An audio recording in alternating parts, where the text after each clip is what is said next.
Señor Dios y Padre Celestial, gracias Dios porque en esta hora nos permites acercarnos hasta el trono de tu gracia. Permite, Señor, que podamos en esta hora aprender un poco más acerca de ti. En el nombre de Jesús te lo pedimos. Amén. Muy bien, pluma, papel, lápiz y una actitud enseñable es lo que vamos a necesitar el día de hoy para aprender un poco más acerca de nuestro Señor. Semana número 7, Efesios, capítulo 4, versos del 1 al 7. Se titula La unidad del Espíritu, parte 1. Efesios 4:1, que dice: Yo pues, preso en el Señor, os ruego que andéis como es digno de la vocación con que fuisteis llamados, con toda humildad y mansedumbre, soportándoos con paciencia los unos a los otros en amor, solícitos en guardar la unidad del Espíritu en el vínculo de la paz. Un cuerpo y un espíritu, como fuisteis también llamados en una misma esperanza de vuestra vocación. Un Señor, una fe, un bautismo, un Dios y Padre de todos, el cual es sobre todos y por todos y en todos. Pero a cada uno de nosotros nos fue dada la gracia conforme a la medida del don de Cristo. Ahora pasamos a la parte práctica de la carta, en la que el apóstol le escribe a la iglesia para darles instrucciones acerca de lo que deben hacer, ya que la instrucción sin acción es conocimiento que envanece. ¿Qué fue lo que les pasó a los religiosos del tiempo de Jesús? Tenían el conocimiento, pero solo eso, y eso envaneció sus vidas. Veamos. Efesios 4:1, que dice: Yo pues, preso en el Señor, os ruego que andéis como es digno de la vocación con que fuisteis llamados. Ya vimos en las cartas anteriores que Pablo se encontraba en arresto domiciliario. Ahora nos habla de que debemos andar como es digno de la vocación con que fuimos llamados.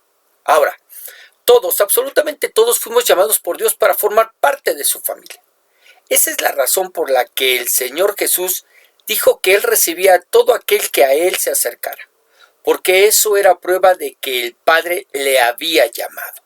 Fue el Padre quien nos llamó a formar parte de su familia. Juan 6:37, el Señor diciendo: Todo lo que el Padre me da, vendrá a mí, y al que a mí viene, no le echo fuera. Todo lo que el Padre me da, vendrá a mí. De manera que el llamado de Dios sobre nuestras vidas fue inevitable, porque no dependió de nosotros. No fuimos llamados porque Dios haya encontrado algo digno de alabanza en nuestras vidas, sino por el puro afecto de su voluntad. Primera de Corintios 1:26 dice: Pues mirad, hermanos, vuestra vocación, que no sois muchos sabios según la carne, ni muchos poderosos, ni muchos nobles, sino que lo necio del mundo escogió Dios para avergonzar a los sabios, y lo débil del mundo escogió Dios para avergonzar a lo fuerte, y lo vil del mundo y lo menospreciado escogió Dios, y lo que no es para deshacer lo que es, a fin de que nadie se jacte en su presencia. Y el atender, el obedecer al llamado tampoco dependió de nosotros, porque gracias a la obra de su Espíritu no lo pudimos resistir. No fue que yo lo busqué a Él, sino que Él me buscó a mí, me llamó y gracias a la obra de su Espíritu en mí yo atendí. El mejor ejemplo de esto lo tenemos en el mismo apóstol Pablo. Cuando él fue llamado por el Señor no lo estaba buscando, sino por el contrario, estaba persiguiendo a su iglesia. Perseguía a los hermanos para azotarlos y meterlos en la cárcel. Pero el Señor le salió al encuentro en el camino a Damasco y no solo cayó de rodillas ante él, sino que le confesó como Señor y estuvo dispuesto a hacer lo que se le indicara. Mire, Hechos capítulo 9, verso 3 dice: Mas yendo por el camino aconteció que al llegar cerca de Damasco, repentinamente le rodeó un resplandor de luz del cielo. Y cayendo en tierra, oyó una voz que le decía: Saulo, Saulo, ¿por qué me persigues? Él dijo: ¿Quién eres, Señor? Y le dijo: Yo soy Jesús a quien tú persigues. Dura cosa te es dar cosas contra el aguijón. Él, temblando y temeroso, dijo: Señor, ¿qué quieres que yo haga? Y el Señor le dijo: Levántate y entra en la ciudad, y se te dirá lo que debes hacer. Él no iba buscando al Señor, iba buscando a los hermanos que adoraban a ese Señor para meterlos en la cárcel. En eso le sale al encuentro y lo primero que hace es reconocerlo como Señor. ¿Quién eres, Señor? Él le dice: Yo soy Jesús, a quien tú persigues? ¿Qué quieres que yo haga? Ahora, lo que a Pablo le sucedió no es otra cosa que lo mismo que nos sucedió a todos nosotros. Porque todos íbamos corriendo nuestra carrera sin tomar en cuenta a Dios verdaderamente. Porque hasta los que dicen que buscaban a Dios lo hacían por motivos egoístas para que les ayudara a cumplir con lo que ellos deseaban. Y en medio de nuestra carrera, cuando estábamos distraídos persiguiendo nuestras metas, nuestros objetivos, nuestros deleites, nuestros deseos, Dios nos salió al encuentro y su espíritu tocó nuestros corazones y caímos rendidos ante sus pies. De la misma manera que Pablo. Así que lo primero que nos queda claro es que todos fuimos llamados por Dios. Ahora la pregunta es, ¿para qué? ¿Para qué? Porque el texto nos dice que debemos andar como es digno de la vocación de nuestro llamado. Lo que nos lleva precisamente a preguntarnos, ¿para qué nos llamó el Señor? ¿Para qué nos llamó el Señor? Y lo primero que debemos saber es que fuimos llamados para ser parte de su familia, miembros de la familia de Dios, miembros de su iglesia, y ahora debemos comportarnos a la altura de la familia a la que pertenecemos. Somos miembros de la familia real de Dios. ¿Es correcto que nos comportemos como plebeyos o debemos cambiar nuestra manera de actuar? Mira lo que dice Pablo. 1 Corintios 6:9. ¿No sabéis que los injustos no heredarán el reino de Dios? No erréis, ni los fornicarios, ni los idólatras, ni los adúlteros, ni los afeminados, ni los que se echan con varones, ni los ladrones, ni los avaros, ni los borrachos, ni los maldicientes, ni los estafadores heredarán el reino de Dios. Y esto erais algunos, mas ya habéis sido lavados, ya habéis sido santificados, ya habéis sido justificados en el nombre del Señor Jesús y por el Espíritu de nuestro Dios. Éramos plebeyos y nos comportábamos como uno de ellos, pero el Espíritu nos limpió, nos lavó, nos santificó, apartó para Dios y justificó, limpió nuestro récord, nuestra hoja de vida, como si nunca hubiéramos pecado, haciendo de nosotros nuevas criaturas. Esa es la razón por la que la gente, cuando sabe que somos cristianos, que somos creyentes, miembros de la familia de Dios, tiene sus ojos puestos en nosotros. Quieren saber cómo es que debe comportarse un hijo de Dios. Lo segundo a lo que fuimos llamados es a tener comunión con nuestro Señor. 1 Corintios 1:9 dice, fiel es Dios, por el cual fuisteis llamados a la comunión con su Hijo Jesucristo, nuestro Señor. Así como el Señor llamó a cada uno de los discípulos para que lo dejaran todo y lo siguieran, y de esa manera tuvieran comunión con Él, no solo durante los 3 años que duró su ministerio, sino que aún después de ascender a los cielos ellos seguían teniendo comunión con Él a través de su Espíritu.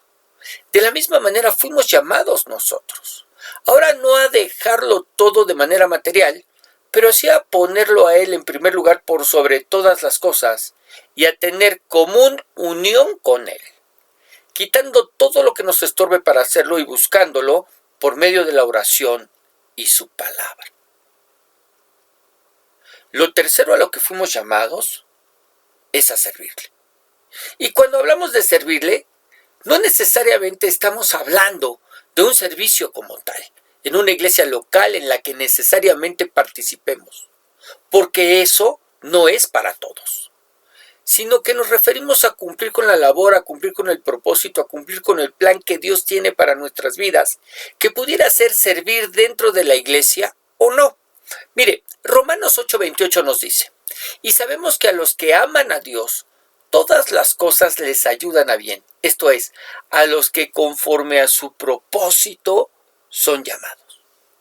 En la Biblia el lenguaje sencillo se lee, sabemos que Dios va preparando todo para el bien de los que lo aman, es decir, de los que Él ha llamado de acuerdo con su plan. ¿Qué quiere decir eso? Que todos tenemos un propósito en el plan de Dios y debemos encajar en él. ¿Cómo? Mire, somos como las piezas de un reloj, que solas no sirven de nada, pero cuando toman su lugar en la maquinaria, no solo encuentran su propósito, sino que sirven a un mayor propósito, el que el reloj marque las horas. De la misma manera sucede con nosotros. Separados los unos de los otros no servimos de mucho, pero cuando tomamos nuestro lugar en el cuerpo de Cristo, la iglesia, entonces encontramos nuestro propósito en Dios y servimos a un propósito mayor, que el nombre de Dios sea glorificado en la iglesia.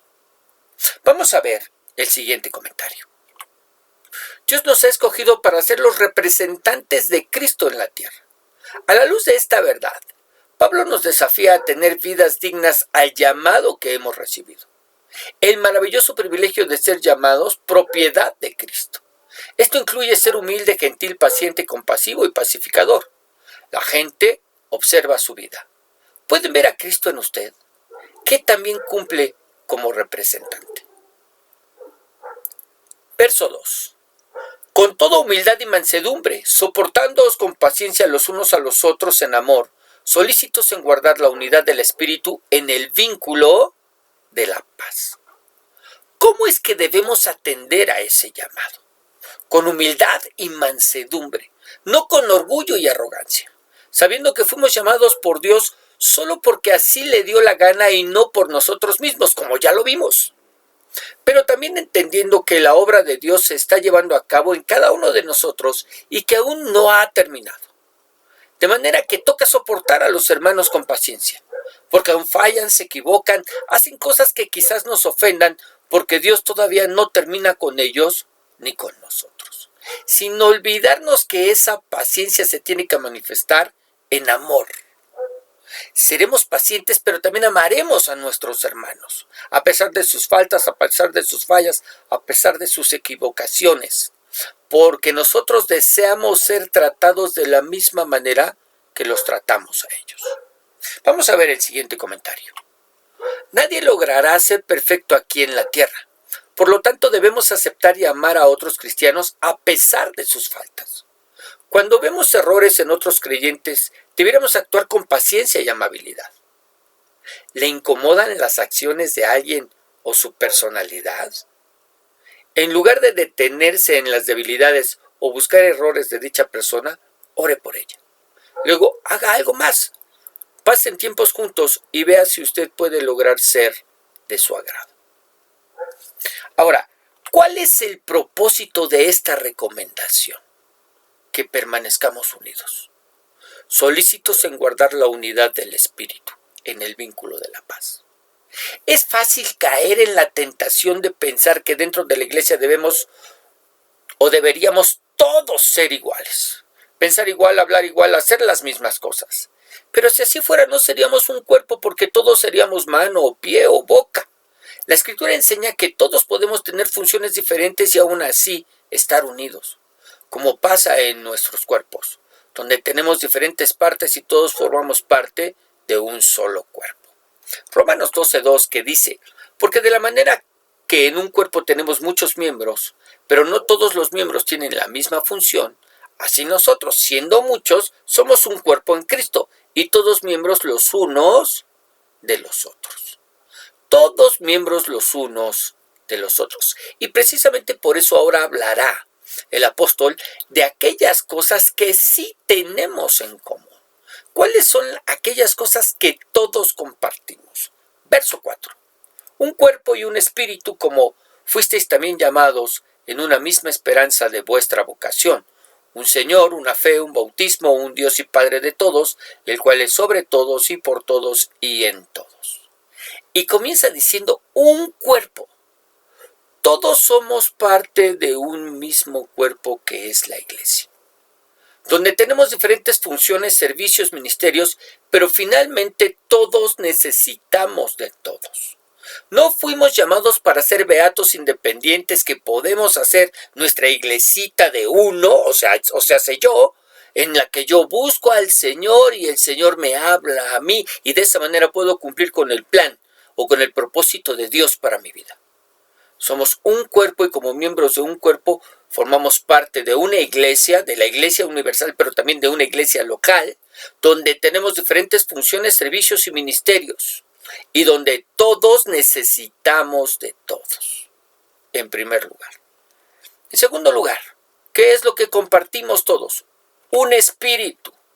Todos tenemos el mismo espíritu habitando dentro de nosotros. El Espíritu Santo mora en mí de la misma manera que mora en ti, que también eres cristiano. Nadie tiene un espíritu diferente si es cristiano. Los creyentes recibimos un mismo espíritu. Debemos recordar en este pasaje cuando el Espíritu Santo cayó sobre judíos en Hechos 2. La Biblia dice que cayó sobre ellos y todos hablaron en lenguas. Y más adelante, cuando en casa de Cornelio Pedro comparte a gentiles, de la misma manera el Espíritu Santo cayó sobre los que no eran judíos. Todos compartimos, judíos y gentiles, un mismo espíritu. La tercera persona de la Trinidad, el Espíritu Santo, mora en nosotros. Una misma esperanza. Todos fuimos llamados a la esperanza de salvación y de recibir la vida eterna en la presencia del Padre. Para todos es igual. Tanto para judíos como para los que no lo somos, todos aguardamos la venida de nuestro Señor Jesucristo para nunca más separarnos de Él. Un Señor. Solo Jesucristo nos compró a través de su sangre y solo Él es nuestro dueño. La palabra Señor en griego es Kyrios o Dominos y alude a la persona que nos domina, que gobierna con toda autoridad sobre nosotros.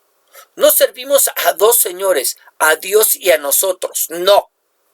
Por eso nos negamos a nosotros mismos y le servimos a Él como Señor. Una fe. No tenemos puesta nuestra fe en dos o más dioses como lo hacían los romanos gracias a su religión politeísta o como muchos hoy en día. No, nuestra fe solo se encuentra puesta en nuestro Señor. Un bautismo. Todos fuimos bautizados con un mismo bautismo, el de agua en el nombre del Señor, Padre, Hijo y Espíritu Santo. No para el perdón de nuestros pecados y tampoco para recibir salvación, sino porque ya fuimos perdonados y ya somos salvos, y lo hicimos para dejar constancia de ello. Un Dios y Padre. Esta porción, de manera muy especial, alude al texto bíblico que dice en Deuteronomio 6:4. Oye Israel, Jehová nuestro Dios, Jehová uno es. Donde definitivamente se refuerza el concepto de que tenemos un solo Dios, trino y triuno, pero solo uno, que es nuestro Dios y también es nuestro Padre. Pues ahora tú y yo tenemos dentro de nosotros su Espíritu que da testimonio de que somos hijos de ese Dios. Por eso dice que es Padre de todos, Padre de todos. Todos nosotros, no de todo el mundo. Es Padre de todos nosotros, no de todo el mundo, porque no todo el mundo es hijo de Dios. Mire, Juan 1:12 dice, mas a todos los que recibieron, a los que creen en su nombre, les dio potestad de ser hechos hijos de Dios. Lo que nos habla que no todos son hijos de Dios, todos son creación de Dios, pero solamente aquellos que le recibimos y que hemos creído en su nombre, creído en su obra, en la obra de Cristo Jesús en la cruz del Calvario, y hemos recibido los beneficios de su redención y salvación, nos ha sido dada la potestad del derecho de ser hechos hijos de Dios. Muy bien. Que es sobre todos. Muestra la imagen del Padre que extiende su mano, que extiende su cobertura, su nombre y su autoridad sobre los que son suyos. Habitamos, moramos debajo de sus alas, dice el Salmo 91. El que habita al abrigo del Altísimo morará bajo la sombra del Omnipotente. Por todos. Que sale al rescate de cualquiera de los que son suyos, a los que no solo protege, sino que ayuda, rescata cuando se hace necesario. Y en todos. El Padre está en todos por medio de su Espíritu. por todos y en todos. Habla de la inminencia, es decir, de esa presencia de Dios sobre nuestras vidas y que se manifiesta a este mundo a través de nosotros. ¿Ok? Muy bien. Y verso 7. Pero a cada uno de nosotros fue dada la gracia conforme a la medida del don de Cristo. En la Biblia el lenguaje sencillo se lee: pero cada uno de nosotros ha recibido los dones que Cristo le ha querido dar. Donde sabemos que cada uno de nosotros tiene cuando menos un don dado repartido por el Señor. Una enseñanza que se confirma, que se ve reforzada cuando leemos en 1 Corintios 12:4. Ahora bien, hay diversidad de dones, pero el Espíritu es el mismo. Hay diversidad de ministerios, pero el Señor es el mismo. Y hay diversidad de operaciones, pero Dios, que hace todas las cosas en nosotros, es el mismo. Es el mismo. Lo mismo que nos está diciendo a través de Efesios, nos lo está diciendo en 1 Corintios. Es el mismo Espíritu, es el mismo Señor, es el mismo Dios el que nos reparte estos dones. ¿Verdad? Pero a cada uno le es dada la manifestación del Espíritu para provecho. A cada uno. Y es para provecho, pero es para provecho de la iglesia. Todo aquello con lo que podamos servir al Señor nos ha sido dado por el Señor mismo. Y lo ha hecho para que de esa manera podamos servirle a nuestros hermanos en la iglesia y todos seamos beneficiados. Piensa en la persona que tiene el don de sanidad. Le fue dado para que todos en la iglesia seamos bendecidos a través de ese don. No solo ella, sino todos los que nos congregamos. Piensa en la persona que tiene el don de profecía. Le fue dado para que todos seamos bendecidos a través de los mensajes que el Señor le da en medio de la congregación, donde todos escuchamos y todos somos beneficiados. Piensa en la persona que ha sido bendecida con el don de la enseñanza. Todos somos beneficiados a través de su don cuando enseña la palabra. Lo que me lleva finalmente y para terminar a preguntarte, ¿cuál es tu don? Porque esta palabra, esta escritura nos dice que a cada uno nos ha sido dada la manifestación del Espíritu para provecho. Efesios nos dice que a cada uno de nosotros hemos recibido los dones que Cristo nos ha querido dar. La pregunta entonces es, ¿cuál es tu don? ¿Cuál es el don que el Señor te ha dado a través del cual bendices a la iglesia? Bendices al cuerpo de Cristo. Y mientras lo piensas, vamos a orar.